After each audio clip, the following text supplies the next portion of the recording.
ಈಗ ಅದೇ ಸ್ಥಳದ ಎರಡನೇ ಪದ್ಯವಾಗಿರ್ತಕ್ಕಂಥ ಎರಡನೇ ಗೋಷ್ಠಿಯ ವಿಷಯವಾಗಿರ್ತಕ್ಕಂಥ ಸುಮ್ಮನೆ ಕಾಲವನ್ನು ಕಳೆದು ಸಾವುದುಚಿತವೇ, ನೆಮ್ಮಿ ನಿಜವನ್ನು ಮುಕ್ತಿ ಪಡೆಯದೆ ಮನುಜನಿ. ಜ್ಞಾನಿಗಳು ಮನುಷ್ಯನನ್ನು ಎಚ್ಚರಿಸ್ತಾರೆ. ಜ್ಞಾನಿಗಳ ಅವತಾರವಾಗಿರುವುದೇ ಮಲಗಿಕೊಂಡವರನ್ನು ಎಚ್ಚರಿಸುವುದಕ್ಕಾಗಿ.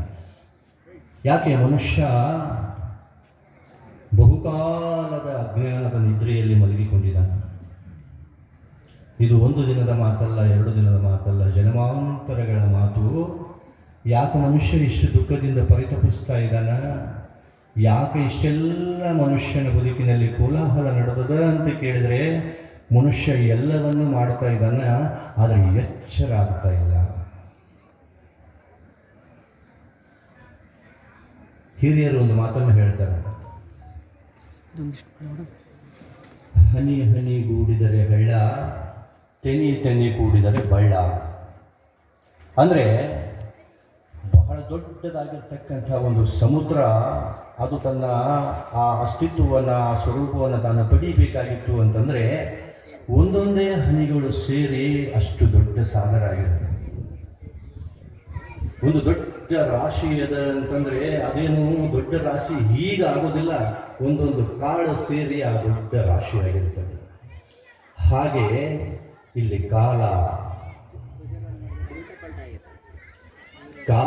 ಬಹು ತೀಕ್ಷ್ಣವಾದದ್ದು.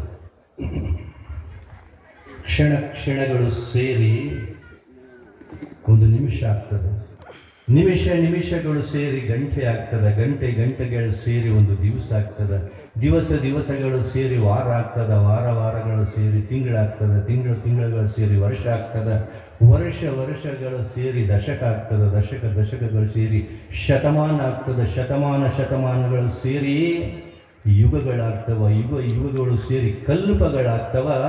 ಈ ಎಲ್ಲ ಕಲ್ಪಗಳಲ್ಲಿ, ಯುಗಗಳಲ್ಲಿ, ವರ್ಷಗಳಲ್ಲಿ, ದಿನಗಳಲ್ಲಿ, ಗಂಟೆಗಳಲ್ಲಿ, ನಿಮಿಷಗಳಲ್ಲಿ ಹೀಗೆ ತುಂಬಿಕೊಂಡಿರುವುದು ಯಾವುದು ಅಂತಂದರೆ ಕ್ಷಣ. ಎಷ್ಟು ಮಹತ್ವದ್ದು ಒಂದು ಕ್ಷಣ.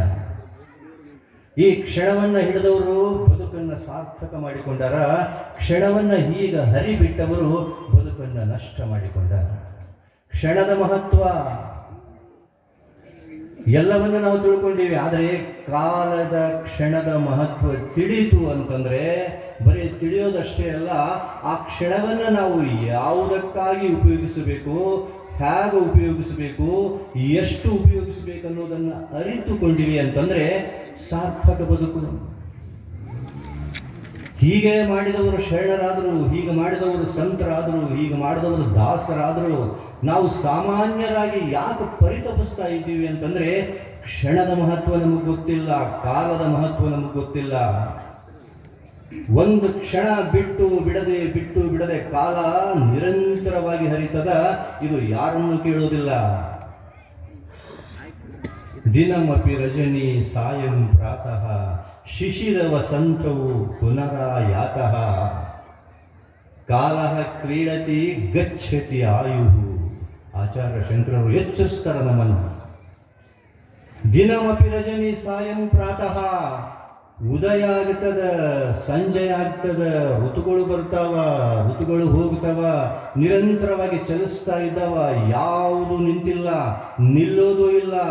ಈ ಗದ್ದಲದಲ್ಲಿ ಮನುಷ್ಯನೇ ಸ್ವಲ್ಪ ನೋಡಿಕೋ, ಕಾಲಃ ಕ್ರೀಡತಿ ಗಚ್ಚತಿ ಆಯುಹು. ಏನಾಗಕತ್ತದ ಅಂತಂದರೆ ಕ್ಷಣ ನಮ್ಮ ಬದುಕಿನ ಆಯುಷ್ಯ ಕರಿಗೆ ಹೋಗಕತ್ತದ, ಗಮನನೇ ಇಲ್ಲ ನಮ್ಮ ಯಾರಿಗೂ, ಗಮನ ಇಲ್ಲ. ಏನು ಮಾಡಕತ್ತೀವಿ?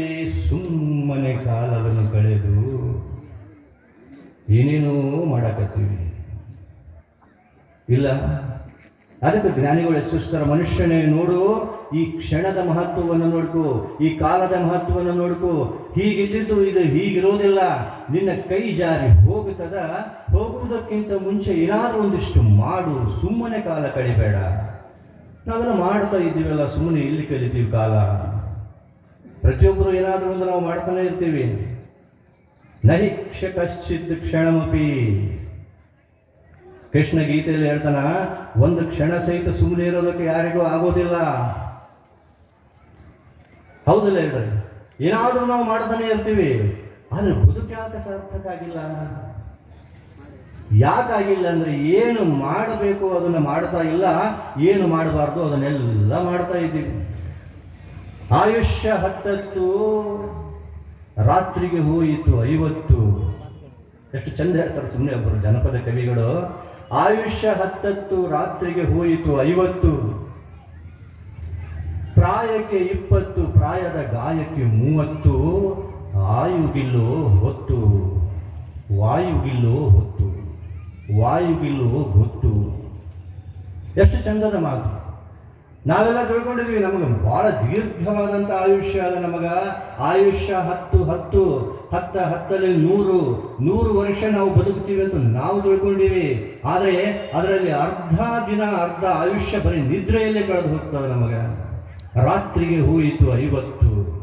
ಇಲ್ಲ, ನಾವು ಎಷ್ಟೆಷ್ಟೋ ಬದುಕಿರ್ಬೋದು. ಈಗ ಈಗ ನಾನು ಒಂದು 50 ವರ್ಷ ಬದುಕಿನ ಅನ್ಕೋರಿ. ಈ 50 ವರ್ಷದಲ್ಲಿ 25 ವರ್ಷಗಳ ಕಾಲ ನಿದ್ದೆಯಲ್ಲಿ ಹೋಗಿಬಿಟ್ಟವ ನಾವು. ಗಮನ ಇಲ್ಲ ನಮಗ. ರಾತ್ರಿ 8 ತಾಸು ಮಲ್ಕೊಂತೀವಿ, ಬೆಳಗ್ಗೆ ಮತ್ತೆ ಮಧ್ಯಾಹ್ನದಾಗ 3-4 ತಾಸು ಮಲ್ಕೊಂತೀವಿ, ಅಲ್ಲಿಗೆ ಮುಗೀತು. ಅರ್ಧ ಆಯುಷ್ಯ ನಿದ್ರೆಯಲ್ಲಿಯೇ ಹೋಯಿತು. ಪ್ರಾಯಕ್ಕೆ 20. ಮುಂದೆ ಒಂದು ಪ್ರಾಯ ಅಂತ ಬರ್ತದಲ್ಲ ಬದುಕಿನೊಳಗೆ, ಬಹಳ ಮಹತ್ವವಾದಂಥ ಒಂದು ಸ್ಥಾನ ಘಟ್ಟದಲ್ಲಿ ನಾವು ಬರ್ತೀವಲ್ಲ, ಜೀವ ಬಡದಾಡುತ್ತದೆ. ಯಾವುದಕ್ಕಾಗಿ?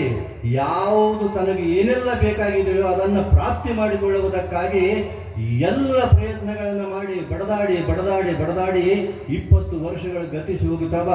ಪ್ರಾಯದ ಗಾಯಕ್ಕೆ 30. ಆದರೆ ಅದರ ಪರಿಣಾಮ ಅದಲ್ಲ, ಅದನ್ನು ಪರಿಣಾಮ ಅನುಭವಿಸೋದಕ್ಕಾಗಿ ಮತ್ತೆ ದುಃಖದ ಬದುಕನ್ನೇ ಬದುಕಬೇಕಾಗ್ತದೆ ಮನುಷ್ಯ.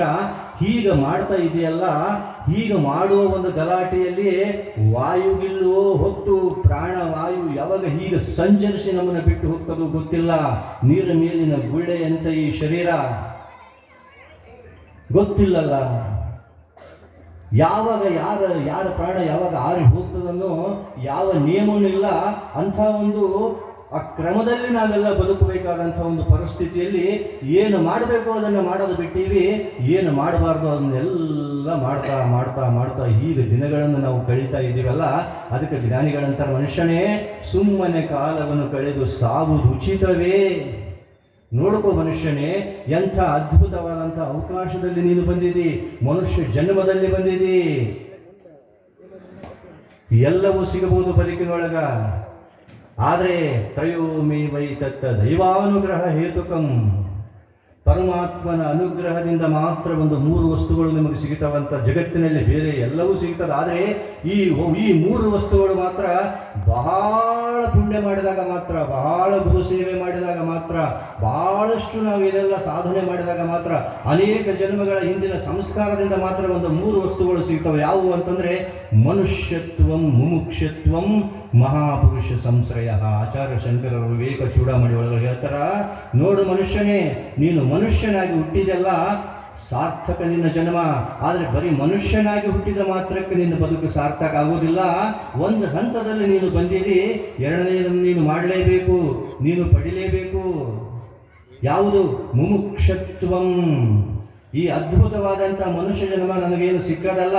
ಈ ಮನುಷ್ಯ ಜನ್ಮದಲ್ಲಿ ಬಂದು ನಾನು ಬರೇ ಒಂದಿಷ್ಟು ಬಾಲಸ್ಥಾವತ್ ಕ್ರೀಡಾಸಕ್ತಃ, ತರುಣಸ್ಥಾವತ್ ತರುಣಿ ರಕ್ತಃ, ವೃದ್ಧಸ್ಥಾವತ್ ಚಿಂತಾಮಗ್ನ ಅಂತ ಈ ಅದ್ಭುತವಾದಂಥ ಮನುಷ್ಯ ಜನ್ಮವನ್ನು ಬರೇ ಹೀಗೇ ವ್ಯರ್ಥವಾದಂಥ ಭೋಗ ವಿಲಾಸದಲ್ಲಿ ನೀನು ಕಳೆದು ಬಿಟ್ಟಿ ಅಂತಂದರೆ ವ್ಯರ್ಥವಾಗ್ತದ.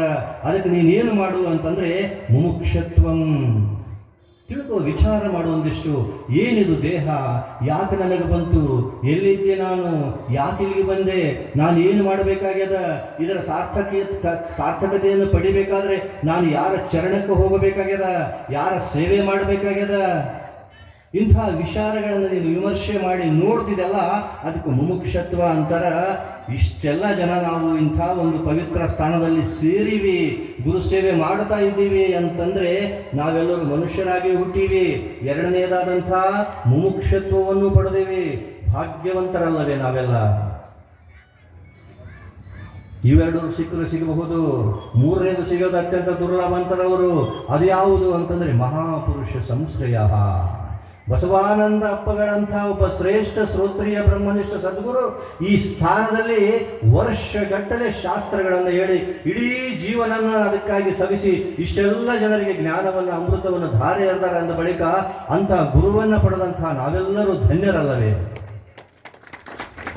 ಮೂರು ಸಿಕ್ಕ ಬಳಿಕ ಮತ್ಯಾಕರ್ಥವಾಗಿ ಸಮಯ ಕಳಿಬೇಕು. ಏನು ಮಾಡಬೇಕು ಅಂತಂದ್ರೆ ಸ್ವಲ್ಪ ಸತ್ಯವನ್ನು ತಿಳ್ಕೋಬೇಕಾಗ್ತದೆ ಮನುಷ್ಯನೇ. ನೆಮ್ಮಿ ನಿಜವನ್ನು ಮುಕ್ತಿ ಪಡೆಯದೆ ಸುಮ್ಮನೆ ಕಾಲವನ್ನು ಕಳೆದರೂ ಸಾಯುವುದು ಉಚಿತವೇ?